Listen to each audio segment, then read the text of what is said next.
in an environment where you can't do too much exercise, whether that's because you're stuck at home or whether you're in an office or whatever, I think that's where the nutrition part of it really, really comes into play, and understanding how to snack, how to eat just in general. You don't have to meal prep on Sundays for the whole week.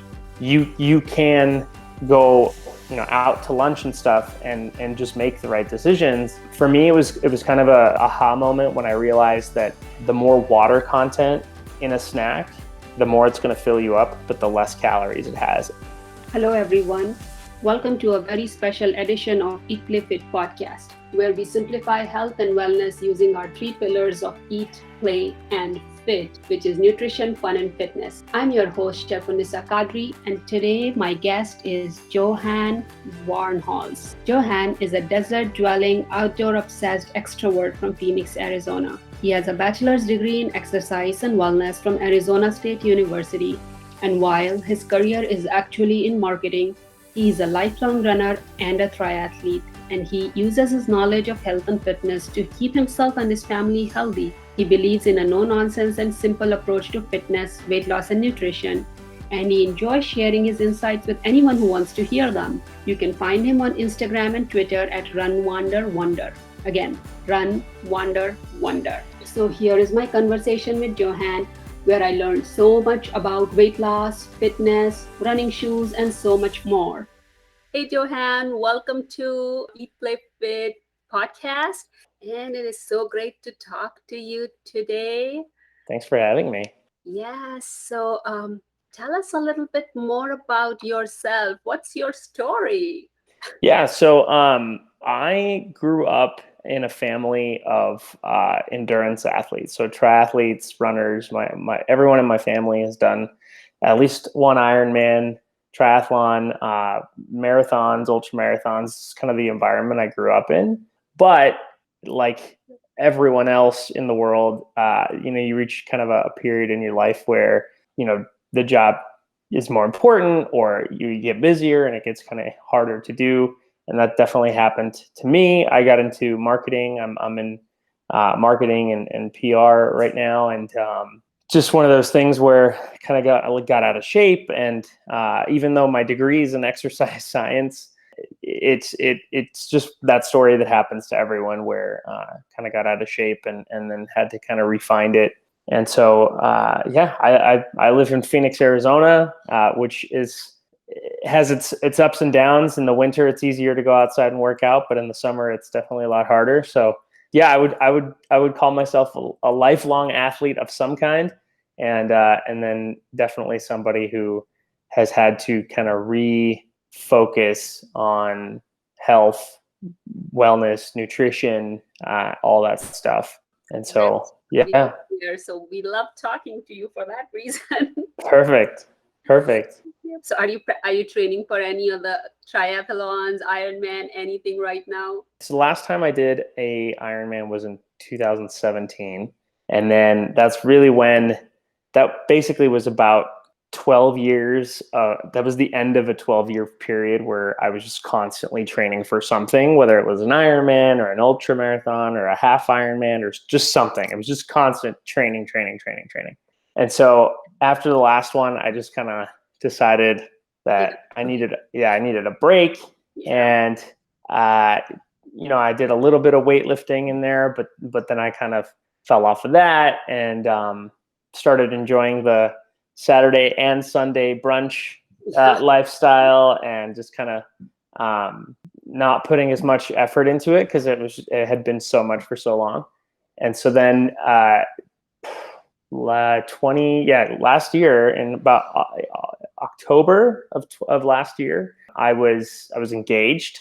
I'm married now, but I was engaged, and I realized that I was the heaviest I'd ever been, and I was out of shape. And I decided that the time had come to get it all together. So I sat down with my notebook. I pulled out some of my old textbooks from when I was in college, and I just made a plan. And by the time I got married in April, I had lost over 30 pounds. And that is hard. and I felt really good. And then I just kind of rode that since then. Been kind of using the same, like, let me sit down and write out a plan and then stick to it as best as I can. I'm not one of those people that can say, okay, I'm not going to drink beer and I'm not going to eat sweets and I'm not going to do any of this for 6 months. Like, I can't do that. So I had to kind of figure out how to fit all those things in, but in a way that still allowed me to kind of meet my goals. So, A lot of things, that is what people miss. It's, eating a scoop of ice cream is one thing, but like eating ice cream whole day is whole another level. So like, you can always enjoy like one cookie and one scoop of ice cream, and you can always say no when you don't have to, because you've already had your indulgence. I mean, and it becomes even more difficult with young kids because always eating bad stuff. And young kids and summer vacation, because you don't want to be having fun during vacation. Yeah. Well, I'm a firm believer in not following any form of diet when you're on vacation. Absolutely. You can bounce back afterwards, but there's no need to not enjoy yourself. Just I think that's one of the things that I've kind of realized since college, but even more now, like applying it to myself, is this kind of taking all the complicated stuff out of it and like approaching it in a more simple way. If you have a cookie or 6 cookies, like, that's fine. You just don't do it tomorrow. And if you have a beer, it's fine. It's just a beer. Like, it's not a big deal. And it's kind of just retraining that relationship with food and understanding that you're allowed to enjoy yourself as long as it's not excessive. And I think that can be the hard part at first, but once that switch happens and you get the little pint or whatever of ice cream and you only eat a quarter of it or a third of it instead of the whole thing, and you put it away and you're like, wow, that's actually fine. I'm good with that. And once people learn that can be a very powerful thing. It is. Yeah. Sometimes it's stress of everyday work, and this is how you justify, I need my ice cream, or I need because I am so stressed out. I worked 6 months straight for this project or whatever. Yeah. So that reminds me, let's talk about work, because a lot of times people think that people like you and I, we just train and we just meal prep, but that's not it. We do live a life outside of this. So what do you do? What work do you do? So I work in marketing and public relations. Currently, I work for a museum here in Phoenix, Arizona. But I've done all kinds of freelance social media management, community management, just digital marketing in general. And that's definitely the nice thing about it is that currently I'm at a desk most days. But before, when I was doing more freelance work, I was kind of up and around and doing things, and I could be in different places, and that sort of variety kind of makes it easier the flexibility makes it easier to kind of fit workouts in and things like that. But I've had my fair share of 9 to 5 jobs and fly. And it's one of those things where if you can fit things in that make it easier to man, this fly is killing me. That fly would not go. Yeah. You can fit things in that make it easier to kind of keep active, getting up and going for a walk every hour and a half, or I used to work this job where, I was at a standing desk all day, so that was helpful, but I used to just set myself a timer, and every hour I would do 10 to 20 push-ups. And by the end of the day, I had done, I don't know, 100 to 150 push-ups. And it was a small company. There was maybe 4 or 5 of us, and everybody else started doing it too. And so everybody started feeling better and stronger. And one guy was talking about how his t-shirt sleeves were starting to fit a little tighter, and just because they were just doing a handful of push-ups. Even if it's just 5 push-ups every 45 minutes, that little bit of movement made a difference. And so I'm a big believer in kind of these like micro workouts throughout the day. You know, if you got kids and you're carrying your kid or whatever, you know, do some squats with a kid. You got to weight, you know, you got a weight that weighs anywhere between, I don't know, 10 and 30 pounds, depending on the kid's age. You just do some squats or, you know, I think it's easy to kind of fit a little extra activity in throughout the day. And that in and of itself can make a big difference just in your overall calorie burn. And for me, weight loss is all about, it's just math. You burn more calories than you eat, you're going to lose weight. Like that's it. That's the simplest way to do it. And so, yeah, I'm a big believer in just kind of always doing a little extra to be a little more active. No, this is awesome. And pandemic had really made everybody's jobs like you're stuck to the desk. There is no going outside. There are no meetings are at your desk. So how are you dealing with that? Like, how did you optimize your nutrition and other lifestyle around that? Yeah. So in Arizona, it's a little. I think it's different than other areas or other places because first of all, it's all been kind of loose since the beginning. Arizona is one of those places that didn't take things terribly seriously. But also, you know, in the winter, when everybody in most of the country was kind of stuck indoors and couldn't go outside because not only, you know, was it freezing and you're, you know, in 6 feet of snow, but it's also COVID. Arizona has really great weather in the winter. So there were a lot of people out on the streets taking walks and you know, distancing or wearing masks, but people were going on walks, people were running, people were doing all kinds of stuff. And so that for me really helped to be able to just go out and do things. And when I started losing weight in October, I actually, instead of spending time in the gym or anything, I decided to start running again. And so it was easy to go out for runs and just pick routes where there weren't going to be people and kind of stay active that way. But I think, you know, in an environment where you can't do too much exercise, whether that's because you're stuck at home or whether you're in an office or whatever, I think that's where the nutrition part of it really, really comes into play, and understanding how to snack, how to eat just in general. You don't have to meal prep on Sundays for the whole week. You can go, you know, out to lunch and stuff and just make the right decisions. For me, it was kind of a aha moment when I realized that the more water content in a snack, the more it's going to fill you up, but the less calories it has. And that little information just switched so many levers or so many switches in my brain where it was like, oh, instead of having, you know, half a cup of peanuts that has some ungodly amount of calories, I think it's like 400 calories, you'd have a cup of grapes, which only has like 60 calories, but it fills you up a whole bunch because it just fills you with water. And same thing with, you know, I mean, fruits are really, that's why people say eat more fruits and vegetables, because there's just so much water content. They'll fill you up and they'll make you feel like you've snacked, make you feel full, but they're not, you know, full of calories. So little things like how to eat, how to choose what you eat, how to make those decisions, I think really helps me. I started tracking all my calories using MyFitnessPal.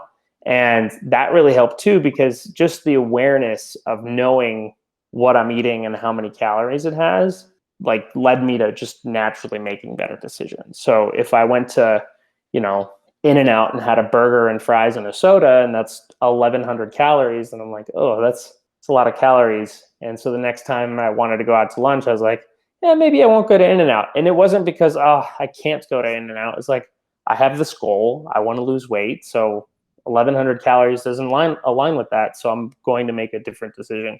And so I always tell people, like, if you want to start losing weight and you want to try to get your nutrition dialed in, don't change anything. Just start logging what you eat.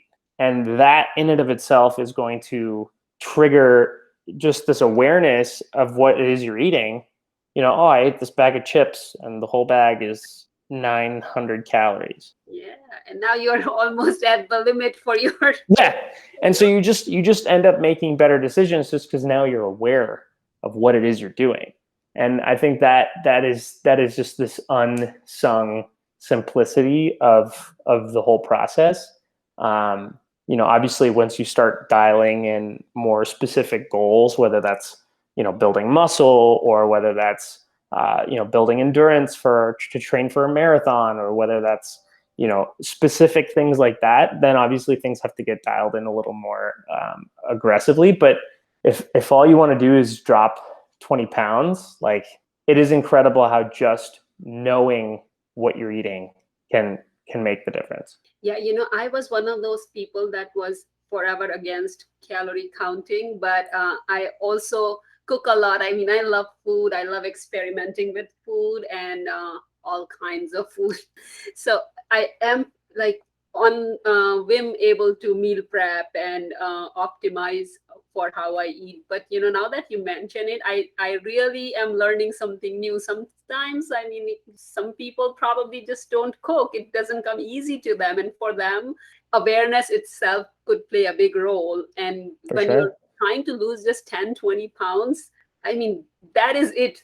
That is all you have to do. You don't have to do shakes or this, that, or whatever, like all the craziness that Yeah. exists in the fitness world. So Yeah. I definitely learned something new. I will have to try this out for myself. I did try it out for myself. I love my fitness pal for that reason, because it is so simple. Sometimes if I'm eating outside, I'm like, let me just, out of curiosity, see how many calories does this have. And no matter what food it is, you can log naan and curry and whatever. Yeah. So it is Yeah. pretty impressive. People, they have done a good job. I learned the other day that there's certain restaurants have their entire menu like uploaded onto MyFitnessPal. So even if you go to a place like Chipotle, where you can like customize Right. your bowl or your burrito or whatever, Yeah. on MyFitnessPal it'll actually allow you to pick what you put in it, Yeah. and then it'll calculate, which is incredible. I mean, that makes it really easy to I mean, when you're cooking at home, it's definitely harder. Because then you have to go through the extra step of weighing everything you do. I had 5.5 ounces of chicken today from Right. my, that I made or whatever. And so that can definitely make it harder. But it just going, for me, I logged my food maybe for a month.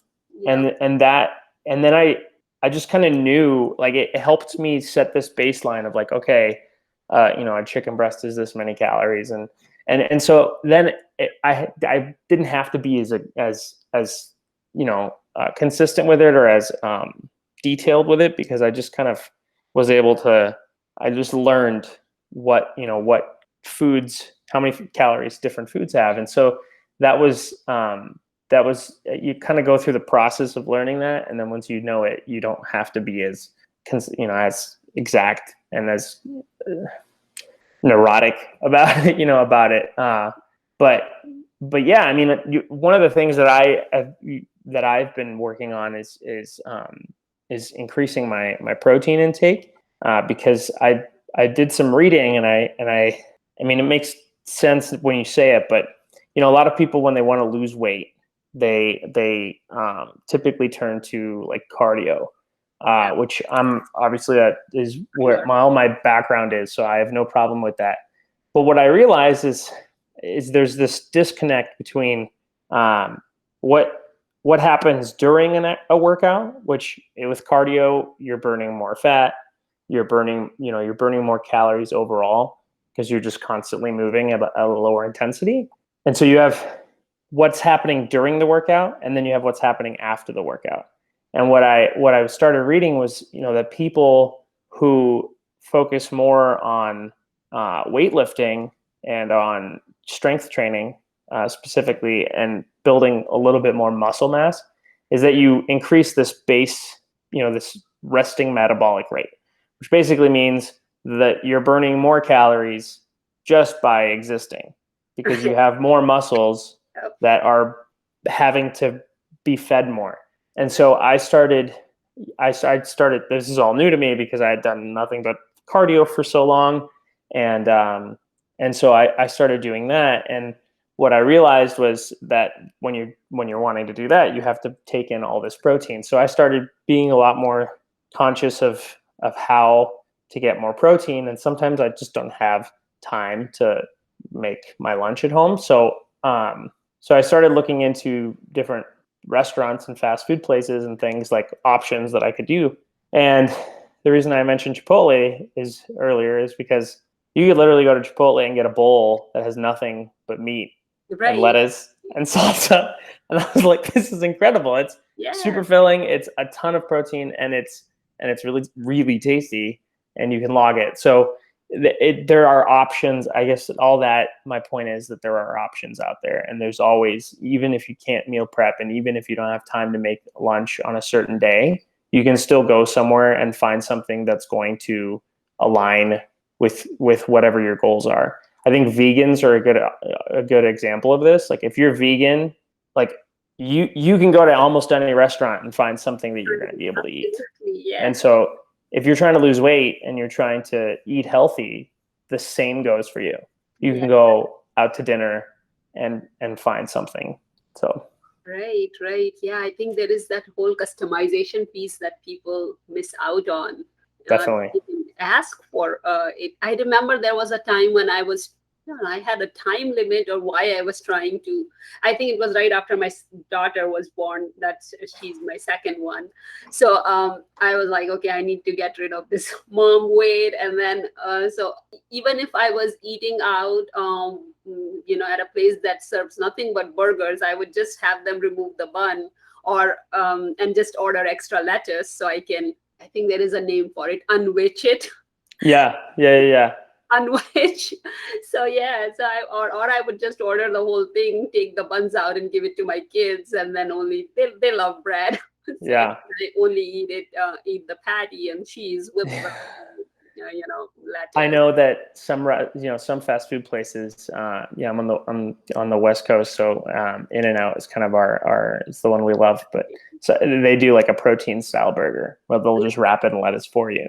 The other thing I figured out too was that carbs aren't the devil. Yeah.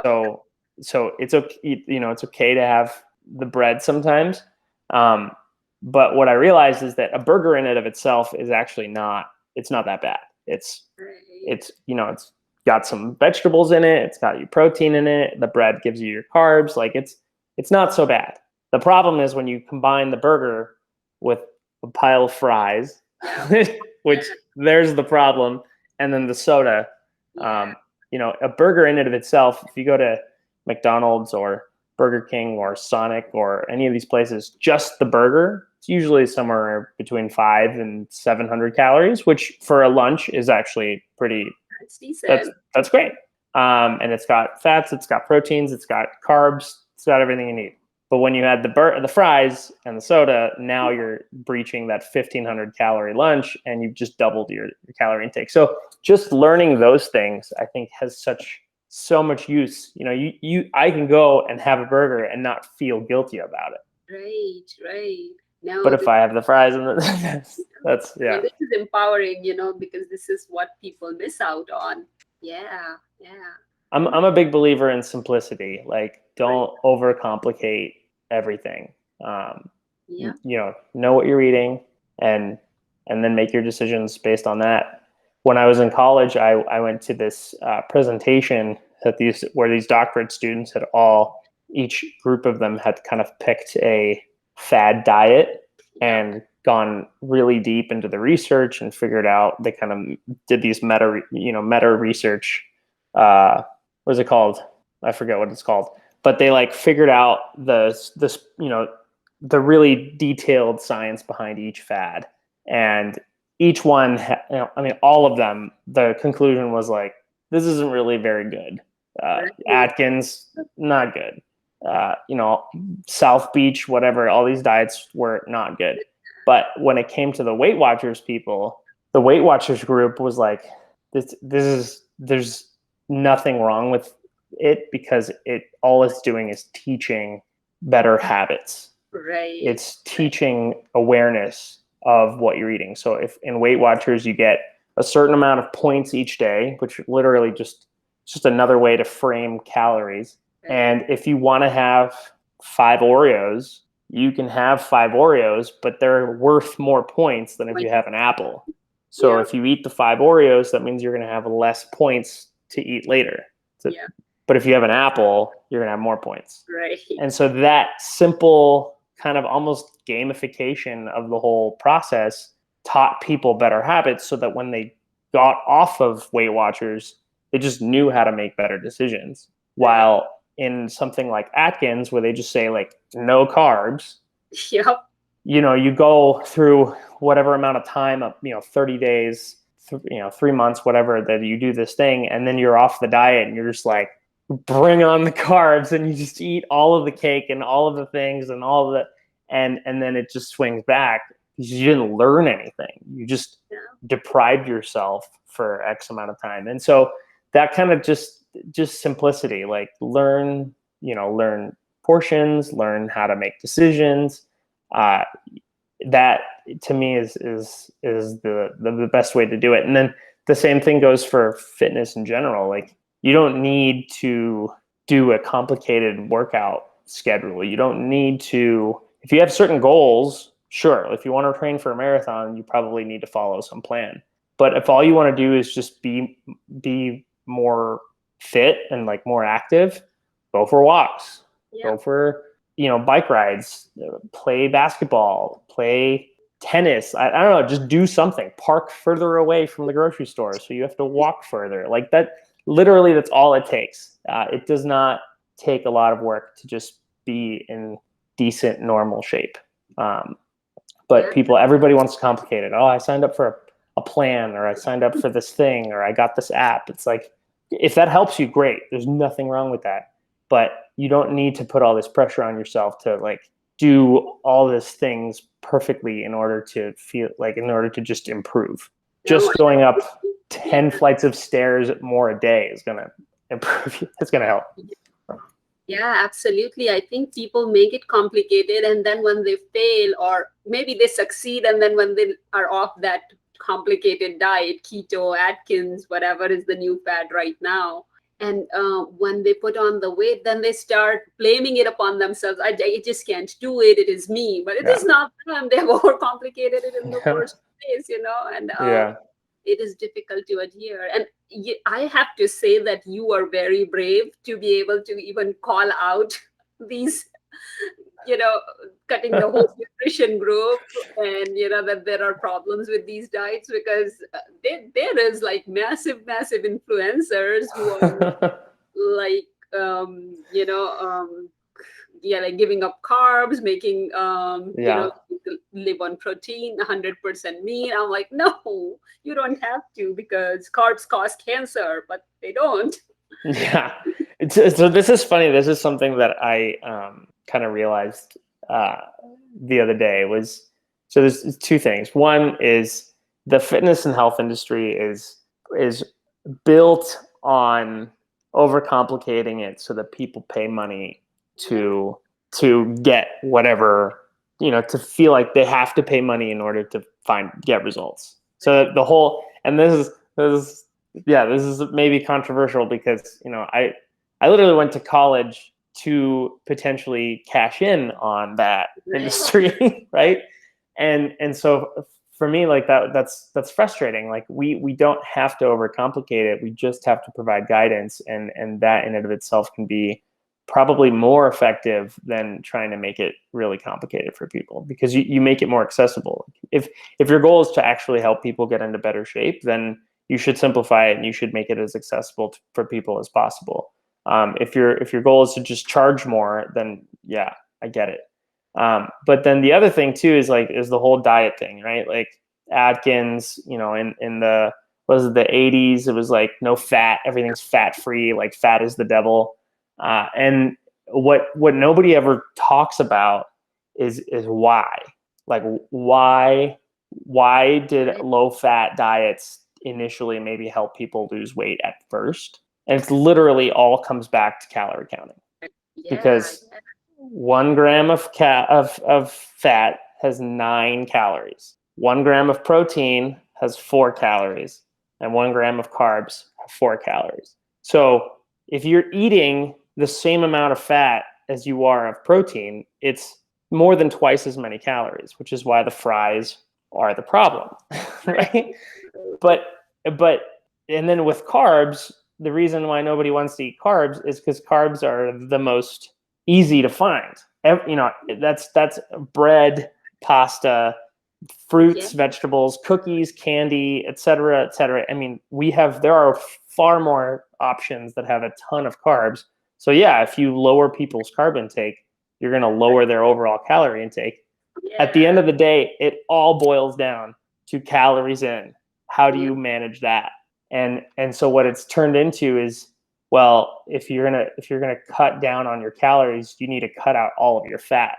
Well, yeah, but then I'm gonna eat a ton of sugar. Yeah. And so then it doesn't make a difference. Or if I'm going to cut down all of my carbs and I'm just going to eat a ton of bacon, well, that has a ton of fat. So it doesn't make a difference at the end of the day. So it's finding that balance, understanding that if I'm going to eat a bunch of fat, it's going to have a bunch of calories. If I'm going to eat a bunch of carbs, it's going to have a bunch of calories, just like everything else. But if I eat a good portion ratio of all of those together, it's going to create a filling, delicious meal that's not going to be like, it's not going to feel like I'm restricting my diet. Yeah, you're not depriving yourself. I mean, just adding an avocado to the salad, I mean, and then having a proper dressing with olive oil, lemon, salt, pepper, just balancing all the tastes. I mean, it just makes a whole lot of difference. Seasonings have 0 calories. Right. Like the 0. So like season to your heart's content. Like that's everybody has this idea that, if you're trying to lose weight, like you have to eat like nothing but chicken and it's like, no. I mean, first of all, if you're cooking chicken correctly, chicken can be the most delicious thing on earth. If you're even like vegetables, if you're throwing a bunch of broccoli in the oven, like put some chili pepper on there and put some salt and put some things and make it happy. Like you don't have to be miserable to lose weight. Yeah, I'm going to demystify broccoli for you. I read a research and I think I did post a blog about it. I love broccoli in the air fryer, but then I also season it a lot. But my daughter loves steamed broccoli because she still hasn't figured out how to eat spicy or complicated tastes, right? So they did a research and they steamed broccoli for 5 minutes in the microwave, and it increased the sulforaphane content of broccoli. And sulforaphane is a chemical that helps you fight against colon cancer, a lot of cancers, right? So they do make supplements out of it. And all cruciferous vegetables, broccoli, cauliflower, Brussels sprouts, and all of them have it. So microwaving broccoli actually increases the content of a good thing. That's so funny. That is liberating. So we always microwave broccoli for her. Have you tried microwaving it and then air frying it for just a little bit? Oh yeah, that would work. I mean, I haven't tried it, but I will. Yeah, because I feel like the air fryer isn't going to. It's just for that crunch outside that I like. Yeah, exactly. Yeah, when we got our air fryer, it was like a game changer. Like everything is I use it for everything. I don't even use my microwave anymore. I was thinking I would never use it because there is an oven in the house, right? And then when I realized like you can actually cook for 4 people in there, I was like, okay, this is a game changer. And you're not heating up the whole oven, Yeah, that is perfect. So we talked a lot about nutrition. Let's talk about running. How do you take care of your knees? I mean, I have some runners that I coach and their knees are always bothering them. So it's hard to give like blanket advice on this because there's a lot of factors that can contribute to that. The top one that my head goes to right away is there's something going on with their running gait, with their running form. This is a can of worms if you let it be. So to simplify it as much as possible, the typical ideal running form involves a midfoot strike instead of a heel strike. And the entire running shoe industry is essentially built on enforcing a heel strike. So when the running shoe companies like Nike and everything first came out with their like trainers back in the 70s or whatever, it was all about this cushioned heel, because if you land on your heel, you want that cushion because it's going to decrease the impact. And so everyone started running with this heel toe form, and that's really what sends a ton of impact up the leg from the heel up, because you're essentially just landing all on that heel, and then all that impact is coming up into the knees and the hips. If you land with more of a midfoot strike under the hip, then your muscles are the ones that are absorbing the impact, as opposed to your bones and your joints. And so if you can transition to more of that midfoot strike, I think that should help. That's how I run, and I've ran a lot in a long time. So I think that's the biggest issue. There's also so the big industry trend right now is the shoes with the big old cushions on the bottom, the Hokas and the. I use one of those actually, the memory cushion and whatever. Just a ton of cushion. Yep. And so they've done tests. They did it initially with gymnasts, and then they did it with runners as well, where they had to put different sized cushions over a pressure mat, and they had people running or jumping or whatever onto these pressure mats with these different sized cushions. And what they found is that the thicker the cushion, the harder the people landed. Wow. Because what happens is your feet are looking for stability. They're looking for that stable, solid ground. And when there's a lot of cushion, it's trying to drive through all that cushion in order to find that stability. Yeah. And then what happened was, when there was less cushion, that happened more quickly, and so it kind of softened the fall. Like you soften up your knees a little bit, you soften up your ankles a little bit, you kind of land more softly. This is the perfect example of this. Is if you run across grass. Like if you have a grass field and you run across with shoes on, you just kind of clop through. Yeah. But if you run across barefoot, you land all softly, and because you're looking for, your feet are naturally kind of making sure that the surfaces that you're landing on are stable and fine, and you're not gonna hurt yourself. So the whole, and again, I'm just being very contrarian, like industry contrarian today with like diets and all this stuff. But the whole industry for me about this whole ultra cushion running shoes is it pains me to see it, because you're literally just building an entire generation of people who are running and just landing really, really heavy. And they mentally they think like, oh, I feel like I'm running on clouds. Yes. But physiologically, you're still landing really hard because your body's looking for that. So I obviously would never tell somebody to go from like a Hoka to like a minimalist shoe like that, because you're going to injure yourself. It's going to happen. But I definitely, I hope that over time the industry kind of shifts back and people can slowly kind of go back to a less cushioned shoe, because I do think that's part of the problem. Yeah, that might be it, because I think this is very recent that this trend came about with the memory foam shoes, and then like everybody's having knee problems. It is so hard for me to find shoes that I like, because they're all just like, oh my God, it's impossible. Oh yeah. Like I in 2015 I did this challenge. I don't regret it, but it was bananas. I trained for and I ran 30 miles a day for 7 days straight. So it was a ton of running, training for it. I was pretty much running every day. for 3 months, anywhere between 70 to 100 miles a week, and just a ton of running every day, at least an hour plus of running.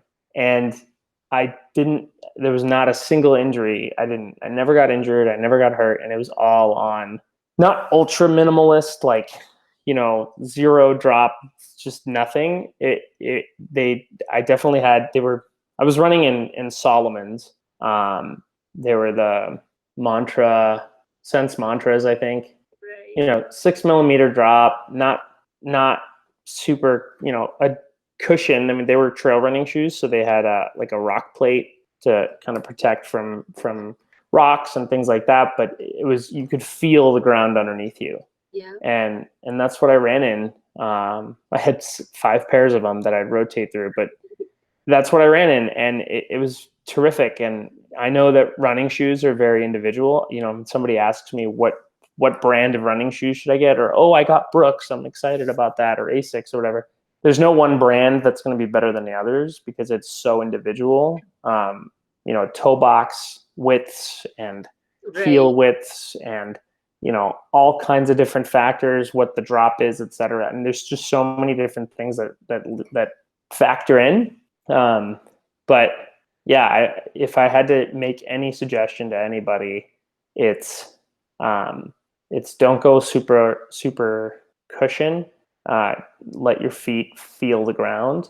And then the other one is strengthen up your feet. We have these shoes that control every aspect of the foot stride, of the foot stroke. How your foot, the arch support, all this stuff. The arch is there. That is our shock absorber. It's there it's supposed to collapse and come back up because that's part of your shock absorption of your foot. That's how it's supposed to work.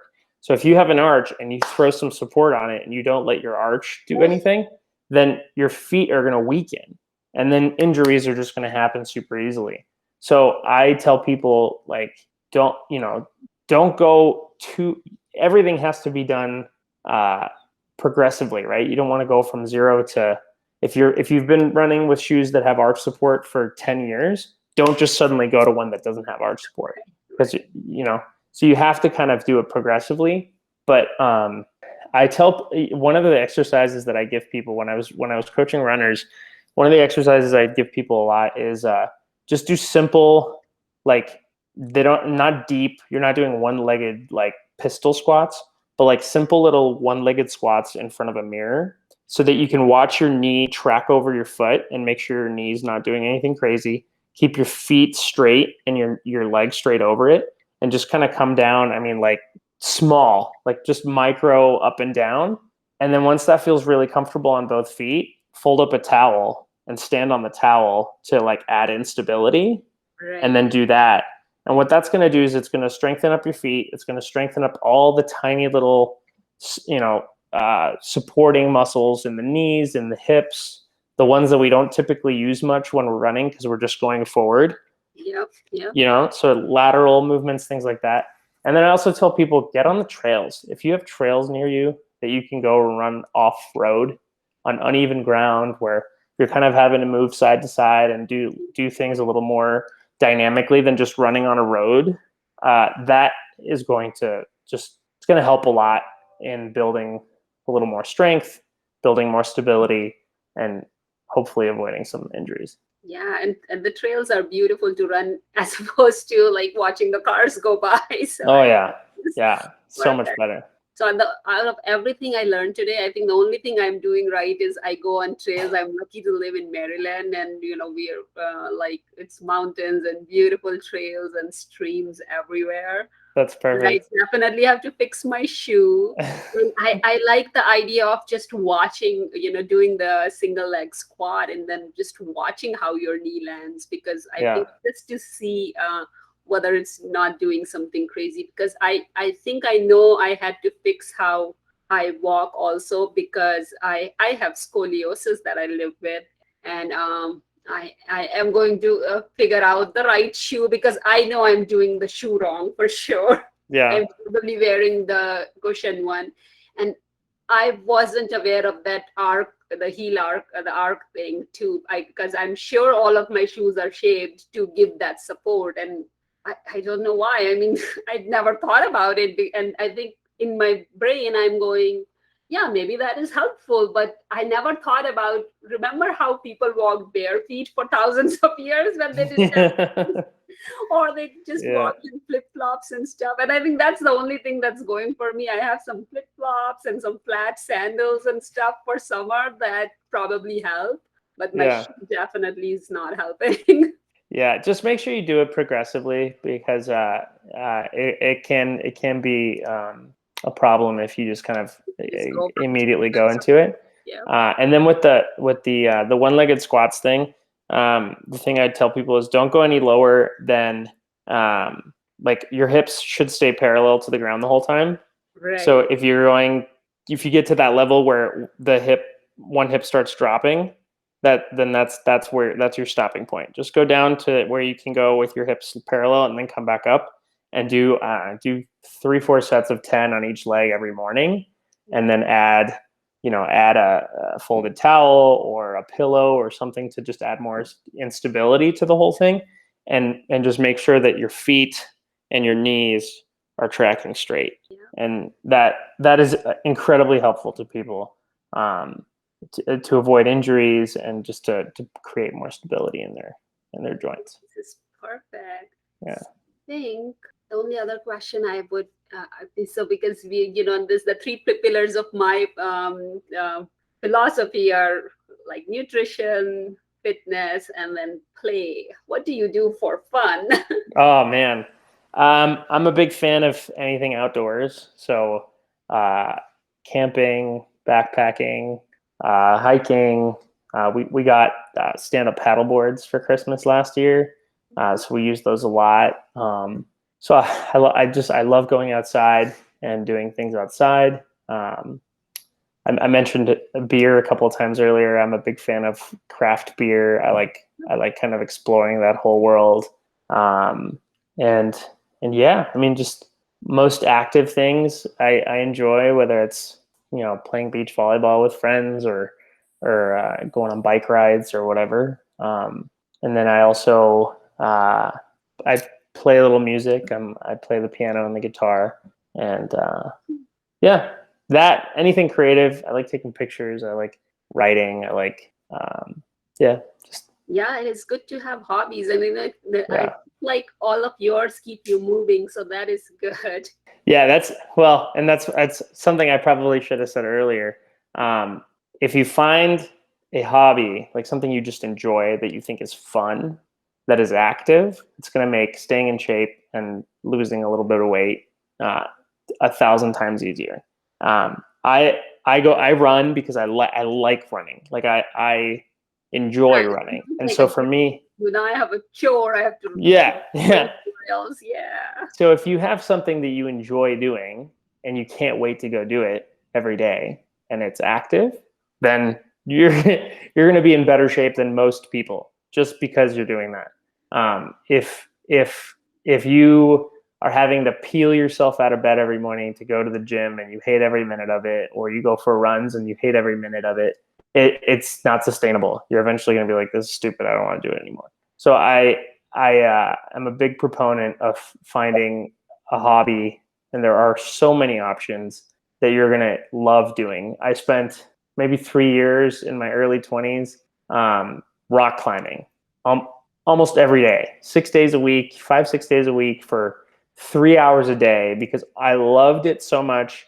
All of my friends were at the rock climbing gym. That was my social time. That was my hobby. That was everything I loved doing. And I was in great shape because I just was rock climbing all the time. And so I wasn't going to work out. I was going to hang out with my friends. And so I'm a huge proponent of find something you love doing. If it's pick up basketball, if it's beach volleyball, if it's hiking, if it's running, if it's riding a bike, if it's roller skating or rollerblading or any of these things that are just fun and social, you're going to do it more and you're going to be more fit. So yeah, you almost make fitness like no brainer, You're like, Yeah, you don't have to cut any food groups out. You can drink your beer, and you can and I can't appreciate beer because I don't drink alcohol, but I can understand, That's the fair. whole craft beer scene, and then there's the whole wine scene. Like, you don't have to deprive yourself, like, oh man, Yeah. I have to cut like beer because now I have to lose weight or whatever. I mean, you did Yeah. it, and then you're in great shape. You were rock climbing. I mean, it uses all your muscles, including fingers. I Oh mean, yeah. that is extreme. So yeah, being able to do it and have fun at it, that is Yeah. amazing. Yeah. It's got to be fun. If you don't enjoy it, whether it's the food you're eating or the activities you're doing, it's not sustainable. So you're not going to be able to keep it up. And so you got to find something that's fun. Yeah, yeah. We learned so many new things today. Even I learned. I thought I knew everything about wellness, fitness, but even I learned so many new things. So thank you so much. Thank you. This is awesome.